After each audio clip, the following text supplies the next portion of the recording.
so there's really no excuse not to listen to the Neil Archer Show. Well, chaps, I'm not a great lover of sociology. Now, I studied sociology for a couple of years, and I found that I wasn't overly keen on it as a subject.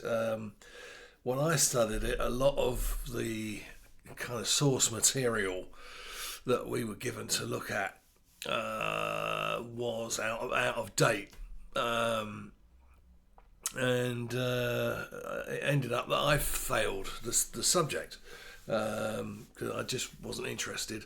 I mean, the fact that our lecturer was disappeared halfway through the course, never to return, not replaced, might have had something to do with it as well. Anyway, after that, I also was deemed unemployable by a large institution in the UK for trying to discuss the theories of Max Weber in a job interview. Max Weber, as you may or may not know, was the chap who said that bureaucracy was a perfect form of organisation. And anyway, that's another story for another day. Anyway, I mentioned sociology because there is, or rather was, he's dead now, a man called Karl Clark Zimmermann, who was I think a German-American sociologist, and he actually came up with some very interesting and theories that I actually do think are pretty true and well worth being aware of. Excuse me. He was a sociologist and worked at Harvard University. Now, in 1947, he came up with a study which he called Family and Civilization. And in that, he identified 11 symptoms of the final decay of civilization.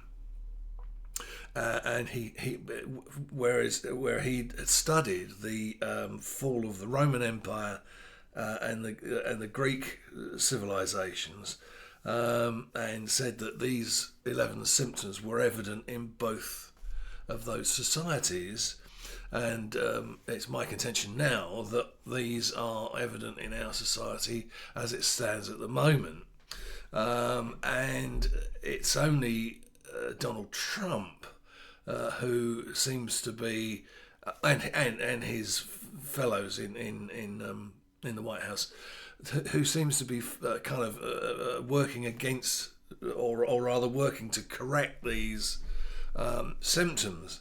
Now, it's quite interesting. The first one is no-fault divorce, which means that it's extremely easy to get divorced. I know this because I've been divorced twice.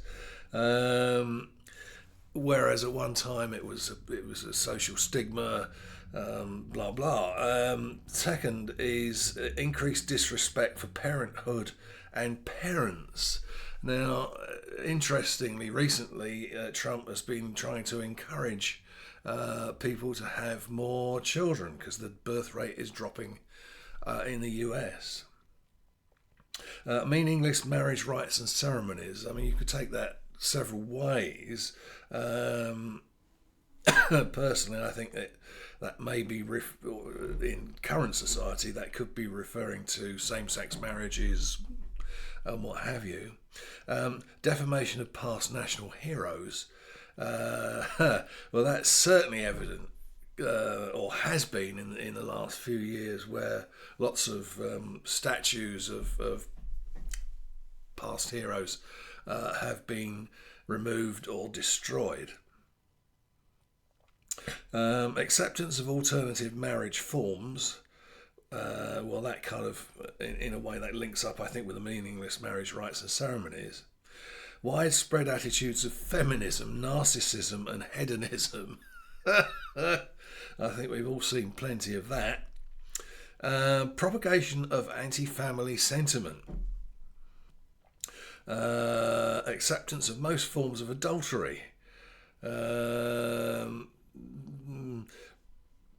Rebellious children, increased juvenile delinquency, and common acceptance of all forms of sexual perversion.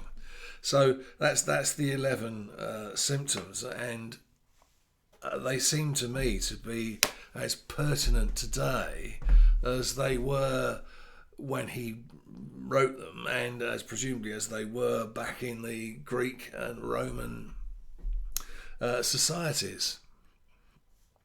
So the fact that, as I say, Donald Trump is kind of fighting against trans people being in the army, for example, he's for trying to increase the birth rate.